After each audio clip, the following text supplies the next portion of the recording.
আচ্ছা, ওই ভিড় দেখলে তারপরে এই অফিসে দেখতে পাচ্ছ তো, তাহলে এই চাকরিজীবীদের লাইফটা কি। দোলের পরের দিন আবার অফিস। এখন হাসনাবাদ লোকাল ধরবো, হাসনাবাদ লোকাল ঢুকছি, একটুখানি দেখাই। হ্যাঁ,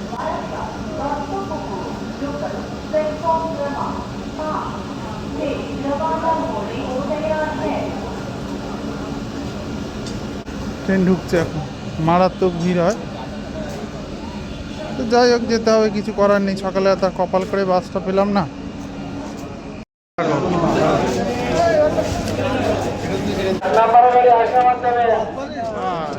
কোথায় নামবে কাকা? ক্যান্টনমেন্ট। কোনায় দাঁড়িয়ে গেছি আজকে ভাই পাঠানো জেনে নিয়েছি, কোনায় দাঁড়িয়ে গেছি আজকে।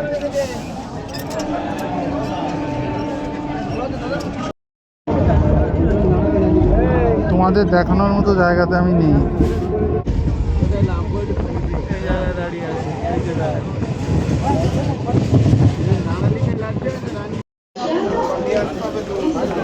ফাইনালি ভাই এসেছি, দেখো এই নামলাম।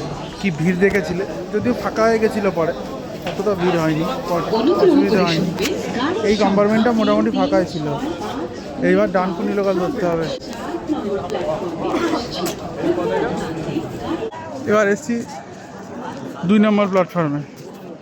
কি না, ট্রেনটা ধরবো, ওটা হচ্ছে তোমার ডানকুনি ধরবো। ডানকুনি ধরে বিধাননগর, কারণ যেটা উঠেছিলাম সেটা হাসনাবাদ ছিল, সেটা বিবাদীবাগ যেত। তো ফাইনালি দমদম থেকে পাল্টাতে হলো। ঢুকে গেছে ট্রেন।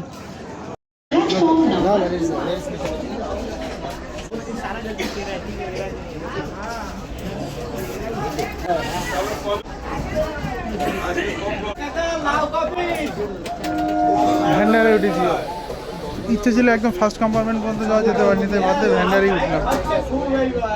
এখন আমি বাসে, বাসে ভিড় দেখো।